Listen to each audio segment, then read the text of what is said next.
Round one of the NFL draft is in the books, and we're jumping right in here at the Clean Pocket Podcast to talk about it. And before we dive deeper into the winners and losers of the first round, guys, what were your takeaways from what you saw in the top 10 specifically? Colt, I'm going to you first. Travis Hunter, baby. What's he going to play? Corner, receiver, going to Jacksonville. Probably excited to be in a little bit warmer weather than going up to Cleveland. But man, I think that's whatever happened at pick number 2 is going to kind of dictate the rest of the draft. I think that's a great move by Jacksonville. I think Travis Hunter's the most dynamic player in this draft. Guess we'll see where he's going to play. I mean, he certainly can help Trevor Lawrence, but he could certainly be a lockdown corner. Who knows? Well, Jay is our resident Jacksonville Jaguar, correspondent. Jay, the Browns are traded the number 2 pick, a 4th round pick, and a 6th round pick. They got back in return from Jacksonville number 5, a 2nd round pick this year, a 4th rounder, and a 1st rounder next year. Jay, would you have given up that much to draft Travis Hunter? I don't know, Justin. I like Travis Hunter. I think it's a bold move by Jacksonville. I heard they're going to make a splash before the draft. I heard they might trade Trevor Lawrence and maybe trade up in a draft and get somebody. But if you're picking at 5, you have the ability to get Mason Graham or trade up and get Travis Hunter. I think that Travis Hunter is a good call. I mean, this is a guy that can play offense and defense for you. Put him next to Brian Thomas Jr. I mean, it's pretty dynamic, those two guys together. Then you got Parker Washington in the slot. You have 2 good backs with ETM. So, yeah, this is going to help Trevor a lot. It's going to help their defense a little bit, but it's going to help Trevor a lot. AQ, if you had a guy like Trevor, if you had a guy like Travis Hunter on your team, are you starting him at wide receiver, sprinkle him in at defensive back, or vice versa? I'm starting him at wide receiver. I think that's the move that they made. I mean, you could tell that they wanted to make a splash offensively, right? I mean, and then it took a lot of balls for them to make this move. You got a young GM, first-time GM who's 32 years old, and Liam Cohen, who's a first-time head coach who's my age at 38, right? And so you take those two ages and you put it together and you make a splash like this, the very first draft you have, like you have to hit on this move. Everybody's saying this guy's the best player in the last 10 years, generational type player. You got to put him at receiver and go throw him the ball. I mean, they need points in Jacksonville. And if I know Liam Cohen the way he was in Tampa, he wants to score points. Yeah, I mean, Travis Hunter going 2. We all knew he'd go there, but Jacksonville to trade up was massive news. What about Cam Ward going 1? I mean, we skipped right over the number 1 overall pick. It seems like he's been there for months now. It was a surefire first-round pick. Colt, is there anything is there more praise you want to hype on Cam Ward right now? I mean, he was the best quarterback in this draft, no doubt. I mean, everywhere he's been, all these quarterbacks have played at 2 or more schools in college, right? But you look at every place that Cam Ward, where he started at Incarnate Word, and he goes up to Washington State, plays at Miami. He's made those programs better. He's creative. He's got a big arm. I think it was a no-brainer kind of from the very beginning. Everybody knew he was going to go to Tennessee. Now they're not very good. They got a lot of work cut out for them. But to build a franchise around a guy, he was the best. He was the best selection for Tennessee at pick 1 for sure. Well, it's weird that we're talking more about the 2 and the third pick in the draft. You go to the New York Giants, they get Abdul Carter, Eagles fan, actually. I'm going to have to teach him how to hate the Philadelphia Eagles and relinquish that Eagles fandom. Then they also trade back into the first round. I think they gave up their second round pick and 2/3 to draft Jaxson Dart. Guys, what do we like about the New York Giants and what they did? Jay, I'll let you go. Well, they got the best defensive player to draft in Abdul Carter, which is good. I mean, obviously, it's hard to come. Pass rushers don't grow on trees. And if you have the ability to draft one that's a dynamic pass rusher like Abdul, it's great. But they got to be able to stop the run, number 1, to get him in 3rd down so Abdul can rush.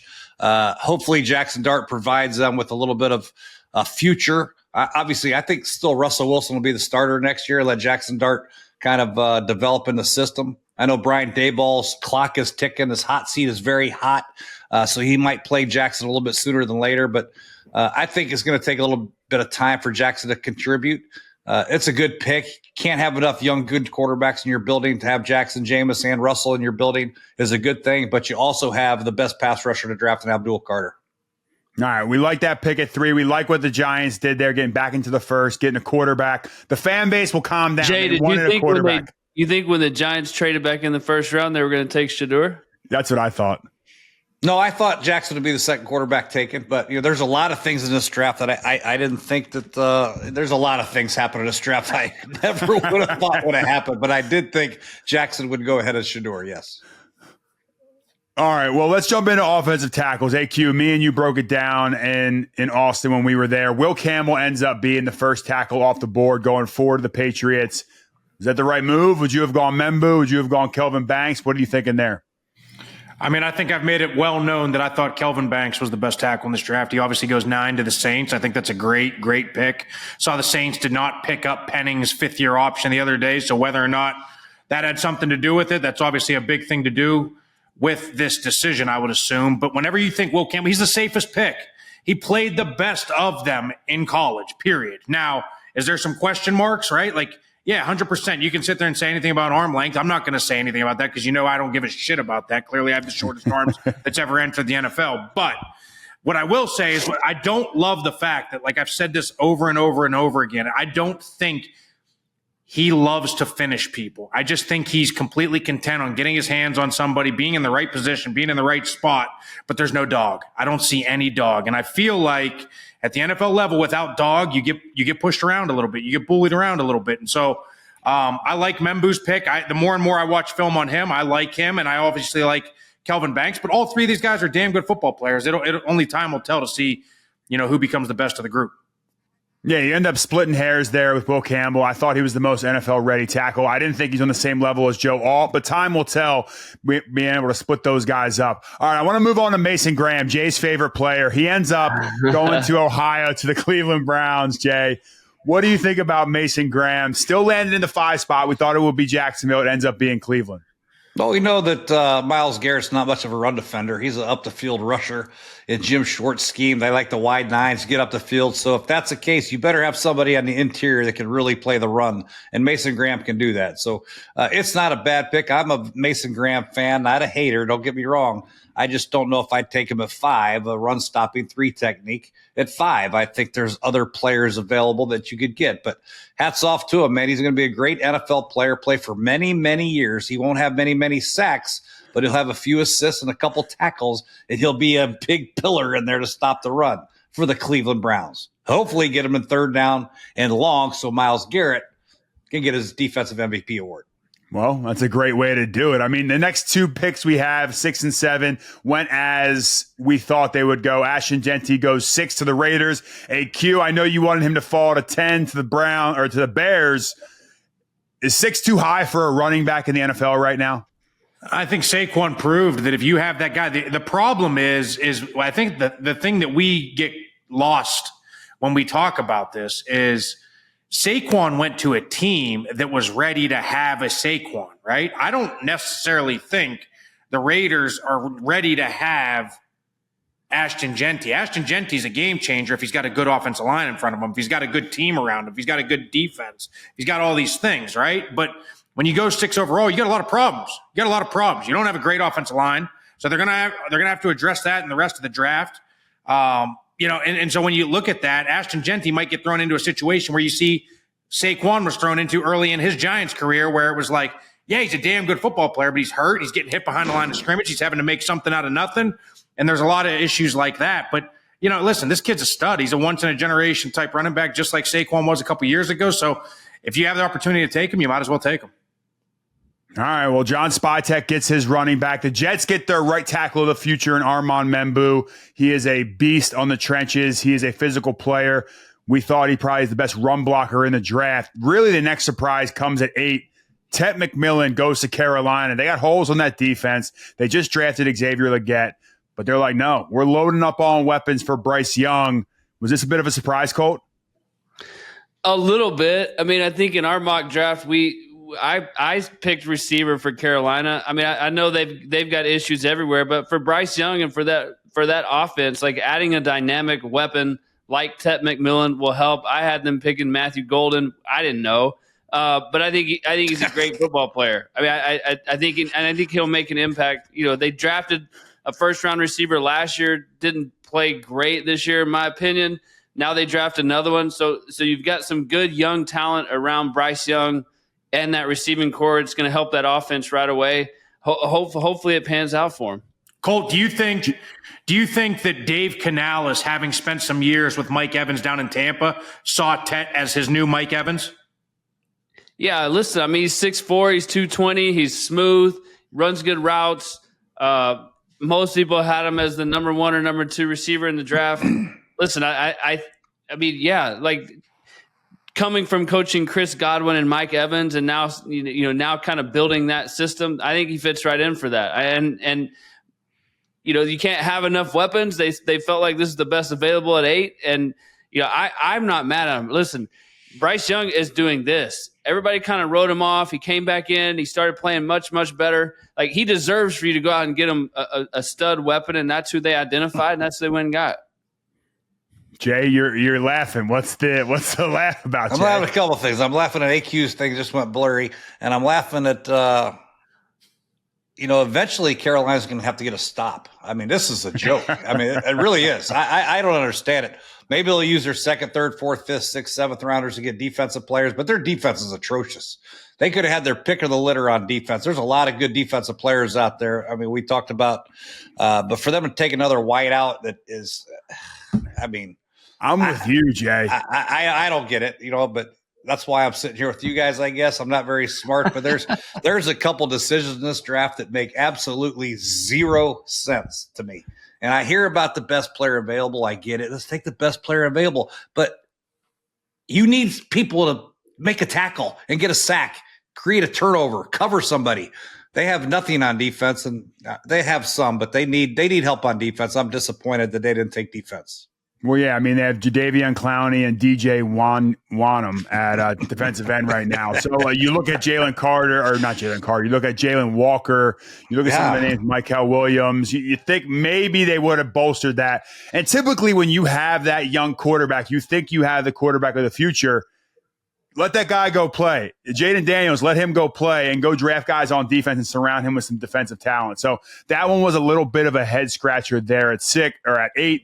Now we're going 9, 10. Kelvin Banks, AQ. You think that was the steal of the top 10, getting Kelvin Banks there in New Orleans? Yeah, listen, I love him. I really do. I thought he could have went 4 to New England, but he goes 9 to the Saints. And listen, they need a lot of help too. Like, there's no question about that. They need a lot of help down there. I actually thought there was a chance Jackson Dart might have ended up there. They didn't go quarterback. They go O-line, and Kelvin Banks is a stud. I mean, we've talked about him enough. He's a stud. He's NFL ready, and he needs to go in. And Ryan Ramczyk just retired, so yeah, it's 100% the right move. Yeah, I think it's the right move there as well. They needed a tackle. The surprise probably starts at 10. Colston Loveland goes 10 to the Bears. Ben Johnson gets his tight end. He was there in Detroit when they drafted what's his face from Iowa, Laporta, Sam Laporta. He doesn't go running back. He goes tight end. Colston Loveland, first tight end off the board. I'm going to let you gloat a little bit, man. You called this one. No, I think he's a good player. I guess you're going to see a lot of 12 personnel in Chicago, right? Cole Kmet's there, Colston Loveland. He's really your flex tight end. He's not your put your hand in the dirt true wide. Is this one of those that you scratch your head on here, Jay, or do you like this pick? I scratched my head the entire draft. I mean, this guy, I love Loveland. He's a great receiver. You love Love. He's a big receiver. Is what he is. He's not a great blocker, obviously. I mean, and Cole Kmet's not a great receiver. He's not a great blocker. He's a decent tight end in the National Football League. It'd be interesting to see. They get Rome Odunze, they get DJ Moore. I would like to see him go back there too, because DeAndre Swift is a littler back. I think eventually, with the amount of backs in this draft, I think they'll get one in the 2nd or 3rd or 4th round. Maybe they'll get Scatabo in the 3rd or 4th round. You know what I mean? That'd make me very happy if I was a Bear fan. But Loveland's a good player. I just question his ability to block a little bit. He's a great receiver. Yeah, but they're going to have 2 good tight ends, 2 good receivers. This running back class is deep, so they'll find a running back in the 2nd, 3rd. They address the interior offensive line with all the free and what they get 2 big tackles. So they're off to the right steps. That's for sure. Sam Laporta was kind of the X factor in Detroit, especially for Jared Goff. He was a big play waiting to happen. He he knows how to use him in that situation. And to me, it's just clear he felt like this was good. This was as close as I could get to Sam Laporta. And I do think Colston Loveland is, I mean, he was the best player on Michigan's football team outside of Mason Graham, but on their offense, he had no quarterback to throw him the football. There, no creativity on offense. And he was constantly getting open, making plays. He was their offense. And so I think going into this situation for him personally, this is like a dream come true, right? They're going to dial things up for him every week. Yeah, Colston Loveland there at 10, I think is you get Ben Johnson. He had that with Sam Laporta. Now he gets that. I thought maybe there was a chance at running back. I thought maybe they would try to go up and get Ashton Genty and add him to the mix. 10, I would say the biggest surprise, in my opinion, was Ted McMillan. I didn't think he would go in the top 10. But I think it starts to get really interesting the next 3 picks, 11, 12, 13. You have Mykal Williams, who goes to San Fran. You have Tyler Booker, that goes to the Cowboys. And you have Kenneth Grant, the other defensive tackle from Michigan, goes 13 to the Miami Dolphins. Which one of those, AQ, was the biggest surprise for you? Yeah, I think Kenneth Grant for me, honestly. I think after Mason Graham, I think I didn't have him as but my 4th best D tackle. I mean, I had the kid from Ole Miss ahead of him. I had the kid from Oregon ahead of him. Yeah, and so for me, seeing him go there, but again, all 3 of them are head scratchers. I didn't see Dallas going there. Dallas needs so much help, and I didn't see Dallas going with an offensive lineman. And at that, they go with him instead of Zay-Boy. It was like head scratcher for me. I did not get that pick at all. But makes sense. It's on par with what Dallas has been doing for the last couple of years. So makes sense. Yeah, they lost Zach Martin. You lost Tyron Smith.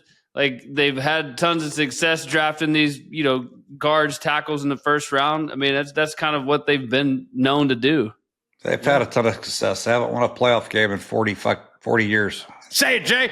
Let that thing out, man. They haven't had a ton of success. You can't draft a guard there. I don't give a damn what anybody says. You can't take a guard there. They can't stop the run. They can't play they can't play defense. There's 25, 30 different guys would have been better for that team on defense than Booker would be as a guard. They could have got a guard in the 3rd or 4th round. It's a guard. All right. Take a defensive player that can help you. It's a guard. It's a guard, Justin. It's a guard. Who would you have taken? Jay, who would you have taken there instead? I would have taken DeAndre Campbell. I would have taken any of these defensive tackles, anybody to shore up the interior of that defense. They get pushed around too easy. Kenneth Grant was there. He won a pick right after. You could have got Kenneth Grant. Let's take another run stopping. I don't want to run stopping. Well, you just said they couldn't stop the run, and we inserted a linebacker. Maybe the kid from Ole Miss would have been the pick there. What's his name? Walter Nolan. That would have been the one. Walter Nolan would have been great. Would have been perfect. Yeah. Anybody. They go with anybody big but a guard from Alabama. Yeah. And that one is a head scratcher for sure. I think that one right now, you could tell how Tyler Booker just ran up there to hug the commissioner and get his jersey real quick just to make sure, hey, are we sure I'm going 12 sure it's my name? I mean, who are they going to hand the ball off to? I mean, they're going to throw the ball 40 times a game. They don't run the ball very often. Could this been one of those picks where they had Ted McMillan circled? Hey, we're going to have CD and Ted McMillan. He goes 4 picks later. You're scrambling. Who's our next best person? And they forced a pick there. Gold was still on the board. They could have gone him. I mean, Luther Burden was still. There's plenty of wideouts that were still very good on the board that could be paired up with CD if you wanted to go an offensive player. My whole thing is, get another corner out there. Diggs has been banged up. Bland's been banged up a little bit. Get a safety. Get a middle linebacker that can go sideline. Something, give the defense a little juice. Not a guard. ESPN already has him slotted in as a starting right guard for the team. Who cares? They need more help. They need more help. Not that he's a bad player. I'm sure he's going to be a solid guard for many years. He might even play 12 years as starting right guard. They need more help. Well, Michael Parsons' reaction probably said it all. He just stood there did we really just draft a guard? He had the same exact opinion as you. But, Colt, if you're Dak Prescott, you're a little bit happy about this pick, right? Yeah, you can't be mad drafting an offensive line like that. But at the same time, I do get you guys' sentiment, and that there's a lot of you're the 12th pick. He's a 12th pick. And you guys didn't Let me even ask you guys something. You guys You didn't even and have him as Justin, the you guys best have been guard. studying these linemen. How many other guards are there in this draft that are worthy in a second, third, or fourth round and could possibly start for the Cowboys as opposed to some of these top defensive players, right? No question. No question. You could get guys. I mean, that's O-line's like interesting because like if you don't get a guy in the top 10, I'm not taking an interior guy the rest of the first round. Like you can get an interior guy in the third round, right? Like now right. That's what I would go get a tackle, right? Like I would go get a tackle 12 through 30, right? But of course, I'm not taking a center guard anywhere between 12 and 30. Like if that stud guard's in the top 10, take him. But if he's outside the top 10, I'm going second, third, fourth, fifth, whatever. And you're still going to get good value, probably better value. That's my point. Yes. Hey, we're on the same page, Jay. I think we're all on the same page. That one is probably the head scratcher. I'm going to get you to the winners and losers here in a second. But I got to talk about Tyler Warren. He fell exactly where the Colts wanted him to. Is there a happier team in the NFL right now than Indianapolis Colts with Tyler Warren? Jay, he's your boy, AQ, Penn State guy. How are we feeling about Tyler Warren right now? I love Tyler. We know we love Tyler. We just got to make sure the right quarterback's throwing the ball. You know, Daniel Jones and obviously Anthony Richardson's got to get better. But this guy can alleviate a lot of issues for a quarterback. Intermediate passes, taking short passes and making them into big plays. He can do wildcat. He can do a lot of different things. He's a tough kid. He's not the best blocker right now in line, but I think he's the type of guy who'll get bigger and better and more physical. He's very smart, got a great feel for the game. I like good football players that have a good feel for the game and can do multiple things, and that's what Tyler can do. He'll help out this Colt offense in a huge way. Hey, Q, anything you want to add on Tyler Warren? I feel like everyone's pretty dead set. He's a damn good football player. He could also play quarterback, if they got in a pinch. You might need him to. Emergency quarterback. All right, we're looking at these next three picks. We go all defensive linemen. The one name I want to highlight there, Jalen Walker. The Falcons trade up later in the first round, 26 overall to get James Pierce. They go two defensive linemen. Jalen Walker can play off the ball. He can play on the ball. James Pierce might be the biggest boom or bust defensive lineman in the draft. A little bit of off the field concerns. Are you always going to get that consistency? The Falcons said, hey, we haven't had someone get more than 6.5 sacks in a few years. We're going to bring in 2 first-rounders on the D-line. What do we like about the Falcons and what they're doing down there to give Michael Penix some help on defense, AQ? Yeah, you love that. I mean, listen, in the first round, like if I'm a GM, I'm building through the O-lines and the D-lines, and they're obviously taking the D-line approach. They got a pretty good offensive line over there right now, and they built that offensive line through first-round picks, right? And so when you look at the other side of the ball, they're going defense, and they're going to get these guys. The one thing that's interesting is, Walker kind of reminds me of Isaiah Simmons, and so is he going to turn out to be – where do you put him, right? Like, is he going to be an actual edge guy? Is he going to be able to play against the run? I mean, the NFC South can run the ball. I mean, they can run the shit out of the ball. So is he going to be able to play the run at all? And then are you going to put him on the edge? Or are you going to put him out in nickel like you do Isaiah Simmons? Are you going to go put like what are we doing with him? So I don't know if that's the best move. I love the James Pierce pick, moving back in and getting him. I love that pick. Listen, he's a talented football player and he can go get the quarterback. So I like what they're trying to do. It's just whether or not their plan works out. I just feel like if you see played at Georgia, played defense, you draft him in the first round. Like that's just one of the things that you feel very comfortable drafting any defender from Georgia. Colt, if you have a player like James Pierce who consistency might be a little bit of an issue, how do you handle a player like that in the locker room? How do you get him in there and really kind of surround him with the veteran culture to pick that guy up? Because if you can get the most out of James Pierce, like I've said and like multiple people have said, he's right up there with like an Abdul Carter in terms of, just freakish talent. Yeah, I mean, I think Jay could speak to this too, but I got to be on a team with Raheem Morris. I think he's one of the best motivators I've been around. I think he's smart. He's coached both sides of the ball. Hey, I think these guys can come in there and I think that's number one. I think Raheem believes in them. They went defensive line 2 picks in a row in the first round, or line edge, whatever you want. Those guys will make a difference. And the game is played in nickel anyways. Like Jalen Walker is going to find a place on the field. Isaiah Simmons is 6'5". I mean, Jalen Walker's 6'1", 240, fast. Has a pretty good little pass rush on the edge, could probably play off the ball, just as easy. And then you get a guy that has a lot of upside in James Pierce that can go rush the quarterback. And so I think it's 2 solid picks for the Falcons and Raheem Morris, and he'll certainly find ways to use these guys on the field. Well, Underdog's newest NBA playoff promo, The Extender, you can play your way to increasingly bigger boosts each round of the playoffs. Start a playoff series by using your Game 1 boost, and then continue boosting each subsequent game to unlock the next one. The longer the series, the bigger the boost. If those series go to 7, you can secure a huge win if your pick hits. Underdog is the best place to make picks during playoff basketball. So what are you waiting for? Head to Underdog app and use the promo code POCKET during the NBA playoffs.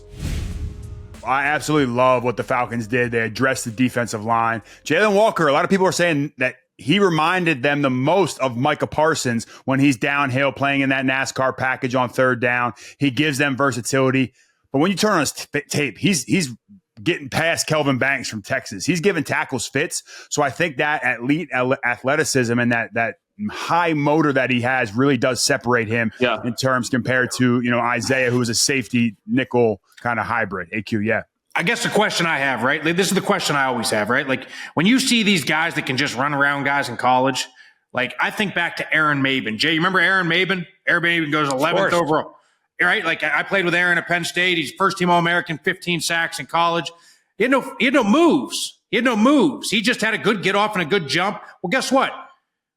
Lane Johnson's jumping the count. Trent Williams is jumping the count. They're getting to their spot. So then what do you have to do? You got to have a move. And so that's the one thing I get concerned about a lot of times with these guys that just run around guys, just run around. Like, you better develop some moves if you want to be a pass rusher in the NFL, period.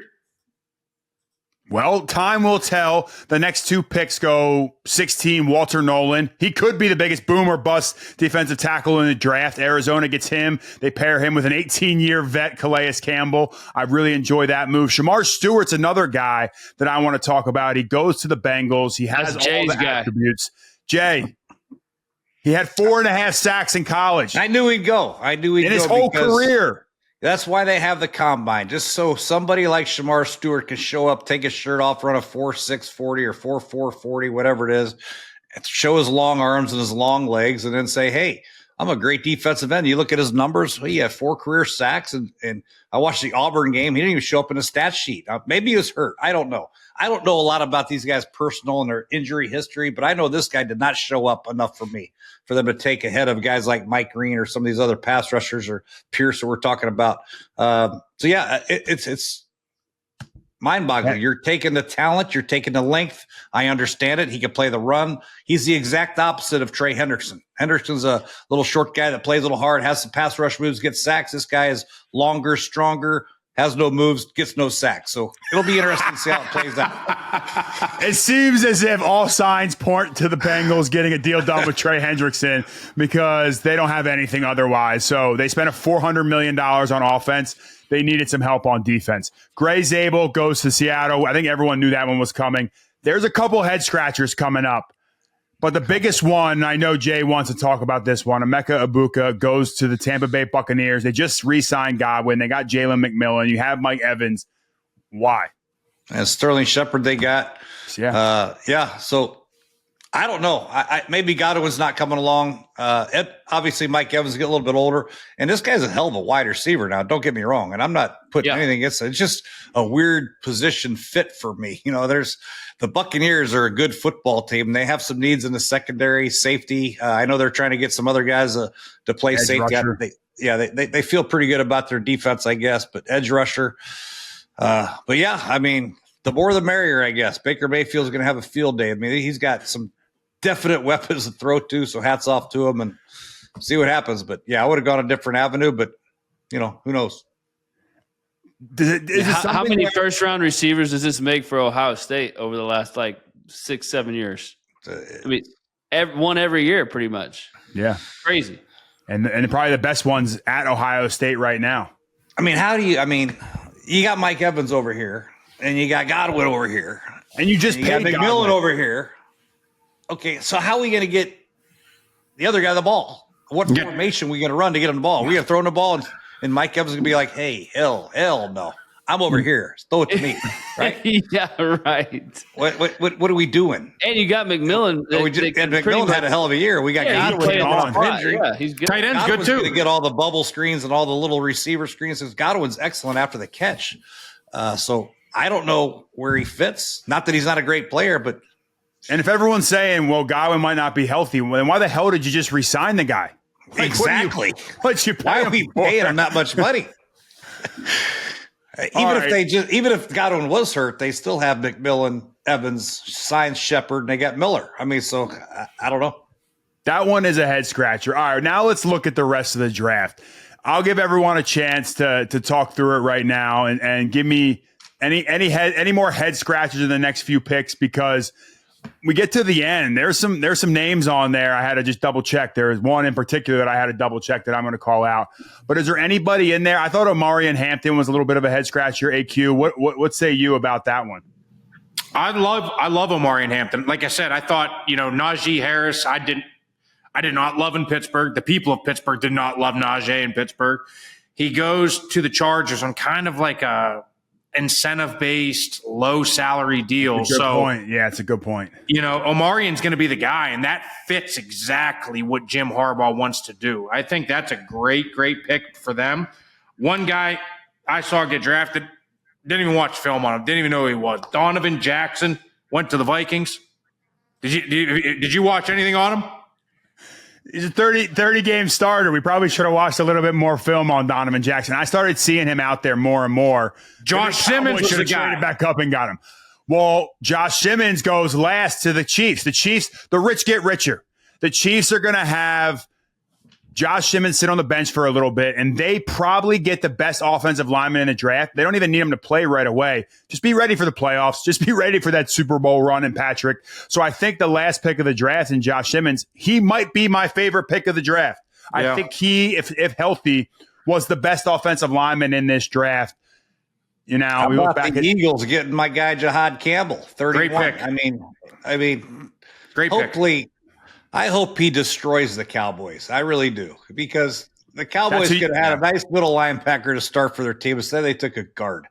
Oh my God! That's what I hope. 6'3", 235 pounds. Beats the shit out of Booker. Jay, let's talk a little bit about your Washington Commanders. They go get Laramie Tunsil in a trade, and then they draft Connerly, the left tackle from Oregon. Yeah, I think obviously they're planning on making him a right tackle. Yeah, that works all the time. Now, I did say pre-draft, I thought Connerly was the best pure pass protector that I saw on film. I liked Connerly a lot. I did. Now, I don't like moving him to right tackle. Do you remember how much we disagreed on Connerly, Pugh? Do you remember how much we – And look, he's a first-rounder. Andrew Wiley might be on his way out. I don't know. I mean, Broderick Coleman was a good player last year. He's sitting on the bench now, so – I assume they're trying to weed out Wiley is my only thing I can think of. And depth on the offensive line is important. But, again, they had a chance to get a pretty good pass rusher there at 29. I'm surprised they passed on. I'm sure they're going to address it in the second round. They have to, I would assume. They have to. They got to. Yeah, you're looking at Connerly. Maybe he's not really built to play guard either in the league. So – well, he got Algrady at left guard. He's getting a little bit older now. Cosme's the right guard. He's coming off an injury, so they need a right guard possibly. Yeah, they blew his knee out. So they might need a right guard, right tackle. Wiley's getting older, so maybe they're just making plans for that move on the right side. The right side probably needs to get shaken up a little bit. All right. Colt, Jahdae Barron, Denver. We thought he was the best defensive back in the class. He ends up in Denver, pairing up with Patrick Surtain. Might be the best 1-2 defensive back pairing in the league, but that one was a little bit of, are we sure Denver is choosing this guy? That one seemed a little odd. Yeah, I thought Denver might go running back right there. Maybe Omarion Hampton. I don't know. Henderson. Yeah, somebody. But listen, Jahdae Barron is a ball hawk. He's a good football player. Those can play inside. Pretty goddamn corners right there now. Sorry. That's sick. I love it. He can play inside. He can play outside. He's played safety early, and he's really smart. over there in Denver, that's a pretty complex defensive system. We've seen that firsthand. Vance Joseph complex. I want to read you this defense. Obviously, the defensive line's been great, but what are they going to put Moss at nickel, or are they going to put Barrett at? He can play nickel, right? Either he one. Can play nickel. Yeah, he can play nickel. both. Yeah. They got Hufanga, Brandon Jones, Patrick Surtain. They got Dre Greenlaw in there. Holy. They got a defense. Zach Allen coming. They're already like a top year. 5 defense last year without these guys. Yeah, They might not let up a point. Jahdae Barron's good. I mean, really, you can argue that he's the first corner taken off the board. If Travis Hunter obviously can play corner, but I kind of felt that way after watching him and watching Will Johnson. I just think he's a high character guy. He's super smart. He can play inside and outside. Vance Joseph loves to do a lot in his blitzing, overloading, kind of confusing your scheme. Like Jahdae Barron fits all that perfectly. I think he was the best. I think he was probably the best one on their board at the time, and just said, let's get our defense going. All right, I have one question. I just want to know if anyone's watched film on this guy, Tyleik Williams from Ohio State. He goes to Detroit at 28. Was he on anyone's radar? He's probably the one name where I didn't see in one mock draft. I didn't look at him at all. AQ, have you watched anything on this guy? He was hurt a lot this year. I called a couple of the Ohio State games. He was, he didn't play in one of them. He was kind of banged up in the other one. He is an explosive football player. Like when you watch him from 2 years ago, he jumps off the tape. He's a disruptor. He's strong. He's physical. I think he's a really good player. I was not prepared for him to go in the first round, though.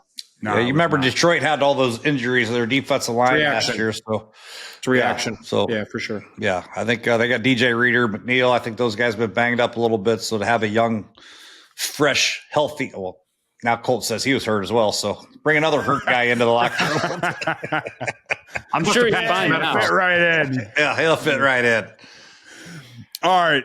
We talked about most of these picks. Maxwell Harrison goes to the Bills there at 30, the speedster. They didn't address the pass rush. Are we surprised that some of these pass rushers made it out of the draft? I mean, that is one of the positions. And then I'm saving the best for last. We're getting to him, but we have no Mike Green get drafted, no Donovan Ezaraku, no JTT from Ohio State, which you thought there, Jay. Are you surprised that the Commanders and the Bills passed on pass rushers? I'm very surprised. The only reason I said JTT because I thought these other pass rushers would have gone. You know what I mean? So there's still Mike Green and Ezaraku from Boston College. He's still out there. There's Ezaraku. He's still out there. So, yeah, I was assuming those guys would be gone. But to my surprise, they're still out there. So the Commanders still have a chance to get one of these guys in the second round, which is good. All right. There's one name we haven't talked about. He wasn't drafted. Pittsburgh at 21, New Orleans at 9. The Giants trade up to him for a quarterback. They take Jackson Dart. Sheduer Sanders is still on the board. I'm going to give everybody a chance to state where they think he's going to go tomorrow in the second round and why. Who wants to go first? Who wants to take a crack at it first? I would say, the Browns have the 33rd pick and the 36th pick. That's I think there's a chance he could land there if the Browns really want to go quarterback, and I still think that's good value. And we'll see. If I was a betting man, I'd probably say one of those two. Yeah, it's got to be the Browns, right? It's got to be the Browns at one of those picks. I mean, if you don't go Browns, maybe the Raiders take a flyer on him, let him go in there and sit behind Geno Smith at 37. That's where I say. I say the Raiders. The Raiders got some. They got some holes they need to fill too. I don't know. It's interesting, man. They're sitting there at 40. Really, at this point, you're gonna have to There's not a. Did Pittsburgh take anybody yet? No. Well, no. They took Derek Harmon to D-tackle. I know that, but they haven't taken a quarterback, so why would you all say Pittsburgh? They don't have a second-round pick. They don't have a second-round pick? Wait till the third. Yeah, but I'm saying if Jackson Dart, went really the rest of these quarterbacks we talked about, it's like somebody's going to fall in love with one of them. Maybe it's Sheduer, but there's really no I got to go take this guy right now, right? There's still time.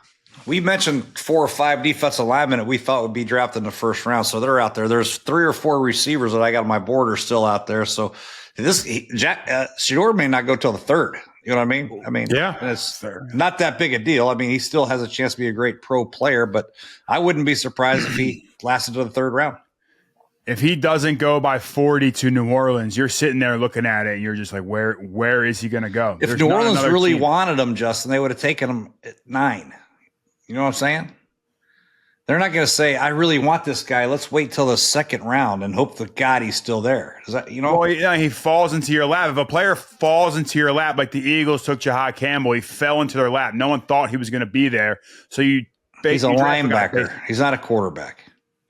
Oh, sorry. Quarterbacks don't fall into your lap unless you're Tom Brady in the 6th round. And, hey, let's take him because he's my buddy's high school basketball coach. So basically, if you're not trading up to get a quarterback, you should never draft one. Or if you don't have the number 1 or 2 overall pick. So if a quarterback's taken anywhere but top 5 or traded up for I'm just saying, if New Orleans really wanted him, they would have taken it at 9. That's my point. And now they're saying, obviously they had their discussions. They don't want him for some reason. I don't know what it is. Who knows? Maybe they like the quarterback that they have. Derek Carr coming off an injury or Spencer Rattler. Maybe they like Milrow. Spencer Rattler, right? Or Milrow. Yeah, who knows? All right, let's do this now. Winners and losers of round 1. Who do you guys have as your winners? I can kick it off because I already kind of alluded to it. I'm going the Atlanta Falcons. I think the Atlanta Falcons are winners in round 1. They get 2 hyped up, very good defensive players, and that's going to change the perception. I think Atlanta was the team to beat last year. They ended up, making a run there, coming up a little bit short, but I think they get over the hump this year. I think these picks make them the NFC South favorites. I know AQ is going to give me shit for that, but I like them. No, you're allowed to have an opinion. We just do winners and losers, whatever you want. Well, I'll start. My first winner will be Jacksonville. I mean, they got traded out of 5, right? And got up and got Travis Hunter, the best receiver, the best defensive back in the draft. How can they not be considered a winner, right? I mean, this is a guy that can help Trevor. He can help the defensive side of the ball. He can create turnovers on defense. And he's the second, maybe the first best player in the draft. And they traded up and got him. So hats off to the Jags. I think they're the winners for doing that. He's the first best player in the draft. I like that. He is the first best player in the draft. This is the first time anyone's ever called someone the best player. There we go. All right, Colt, who's your winner? Hold on, Jay. Go ahead, Jay. I want to let you finish that thought. Yeah, finish this thought, Jay. If you're in 3rd place and you beat the guy in 2nd place, what place are you in, Colt? First place. No, you're still in 2nd, you idiot. Who's on first? Anyway, that's my winner. I'll go to my losers after you guys tell me your winners. There you go. I would say, listen, I think Ashton Genty was one of the most dynamic players in the draft. Great running back, unbelievable when you turn on the tape, like every game. I think it's high to go running back at 6, but for me, I think if Pete Carroll's first draft pick, Ashton Genty, running back, I think he's gonna make a difference day 1. I think he'll help Geno Smith. I think he'll help that offense, and I think he's just fun to watch. I'm excited to see what this dude can do. I wouldn't say that they were like the overall winners of the draft. I'm saying I that's a little bit high, but at the same time, it fits your need. And I think it's a great pick. I think it's a great pick as well. Ashton Genty, John Spytek's 10-year-old son, Jack's going to be real happy with that when he said, Dad, you don't draft Ashton Genty, don't come home. So he's allowed to go home this week. All right, let's get to the losers. Who are the losers of this draft? AQ Shipley. Who's a loser? I'm going to go with what we've already said. I'm going to go Dallas Cowboys. I think Jay already alluded to it. They should have went defense. They couldn't stop anybody last year, and they got one big-time player over there with no help, and they went and drafted a guard who isn't even, in my opinion, the best guard in the draft. So, for me, losers, the Dallas Cowboys. Again. Jay? Man, where do I start? I mean, Cowboys for sure. I think the Panthers are losers, taking McMillan at 9. I think they have so much need on defense. It's ridiculous, but McMillan's a good player. Great. Throw him an alley-oop twice a game. Maybe we have 2 catches for 18 yards and a touchdown. Nice job. Now you're going to lose 38-21. Way to go. I think the Dolphins are losers. I think the Browns, I think you trade away maybe the most electric player in the draft to get Mason Graham. That's just, you got another pick. Congratulations. But you lose out on getting Travis Hunter. So that's just my opinion. We'll see what happens. Colt? Yeah, I think the Browns too, man. I know they have like 2 of the first 4 picks of the second round, and there's still a lot of value in those picks. But you're trading out of number 2 when you could take Travis Hunter, or you could take Abdul Carter and like pair him up with the one of the best pass rushers on the that we've seen. I thought that was kind of my hope, was like you get Abdul Carter on the Browns, and that defense would be crazy. That seems to be a bigger boost to me than adding Mason Graham. It's probably a little too early to say the Browns are losers because they do have the first two of the top 4 or 5 picks in the second round. So maybe they'll get a quarter. I know I'm agreeing with you. We'll see what they do tomorrow, and maybe we'll come back and readdress the situation with the Browns. There you go. Well, I don't know if I'm drinking the Browns Kool-Aid, but they got picks. Like they weren't winning with this quarterback situation they have going on right now, right? Justin. I mean, Jesus. they weren't winning. They got a lot of holes to fill. I don't think Travis Hunter was going to play the other defensive end spot opposite of Myles Garrett. I don't think he was just going to play wide out and corner. That's all. That's 2. Did they need him to play corner? Who are the defensive backs for the Cleveland Browns? That's probably the strongest position they have on the team. Was it Ward and who's the other one? Ward, Emerson, and Greg Newsome. Like he's not playing cornerback for them. So my thing is, he's playing receiver. You got a lot of holes to fill. I like getting Mason Graham. They're going to go get Mike Green probably. They're going to go get Donovan Ezeraku. If they go get Mike Green in one of those 2 picks, they need offensive line help. I would have loved for Josh Simmons to fall to him there, but he didn't. They're starting DeJuan Jones. Can you imagine if they went Abdul Carter and Myles Garrett though? I know. I mean, you could have done it. It's right there. Hey, they got picks though. We're good. We got picks. They got 2 first rounders next year. I don't care about picks. I don't care about that. They're gonna have 2 top 15 picks next year. Emerson or Hunter. Emerson or Hunter. But what are you doing with Emerson then? Emerson, I mean, he's one of the better cornerbacks in the NFL. He can still play. They can all play. I mean, look at the Broncos. Yeah. You know what? I'm going to stick by this, man. I'm our Cleveland Browns guy. Cleveland Browns are winners, man. They're not losers. They're winners. I'm surprised are going to come back. I'm surprised we didn't talk about the Patriots for very much. I mean, you knew they were going to go tackle likely, and Will Campbell wasn't your favorite. I mean, like they had all this. They knew you got to shore up that offensive line. You got to shore up the. Yeah, but at least they picked the right position, right? Like at least they picked the right position, right? Like that's where I at least like give teams a win. Like you may have drafted the wrong guy, in my opinion, but at least you drafted the right position, the right need, right? Like for me, another team that's kind of a loser, which you guys will sit here. I know, obviously, Colt, you're high on this guy, obviously, and I am too. I think he's a damn good football player. But to draft an F tight end at 10th overall, I think the Chicago Bears got to be putting that little. I mean, that's an aggressive pick at 10, in my opinion. Mm-hmm. I don't know what anybody else thinks. I don't know. I mean, I know he's a good football player. Don't get me wrong, but Ben Johnson can do no wrong. He can do no wrong right now. I'm just telling you, it's a great pick, AQ. Leave him alone. Don't go near Ben Johnson. Don't go near Ben Johnson. Don't go near the genius. Don't go near the Shanahan tree or Ben Johnson. I'll tell you that. You'll get run out of this damn industry. We need to have a Shanahan tree counter going on full time on this show, just so we can see how many times Jay mentions it. That's going to be a pretty good combination when you look at what the Niners did, who they drafted, Mykel Williams, line up other side of Nick Bosa. That's going to be that's pretty good tandem right there. Send them off the bus first. Send those 2. Mykel's another guy that really. What do you have, like 14 or 3 pressures and 2 sacks last year? Yeah. Yes. All right. Well, the beauty of this, gentlemen, is we will be able to talk more about this weekend. We're going to do a wrap-up of the entire draft. So if you like this content, if you like what you heard from us mock draft-wise, we got a couple right. We got a couple right in this thing. We are going to review the entire draft, give you our entire draft wrap-up on Sunday, and that will be coming to you guys soon. For now, hit the like, hit the subscribe, drop a comment. Who's the biggest surprise in round one for you? And who was your winners and losers of the draft in round one? We will see you guys at the full draft recap on Sunday. Later. Spice up your sports viewing experience with the Underdog app. Underdog is the best place to play. Pick 'em on all of your favorite sports. Just choose higher or lower on your favorite players' stats, and you can join the millions of fans who have won billions of dollars on Underdog. What are you waiting for? Sign up now using promo code POCKET. That's POCKET, and you can get up to $1,000 in bonus credits. Download the Underdog app or visit UnderdogFantasy.com to get started today.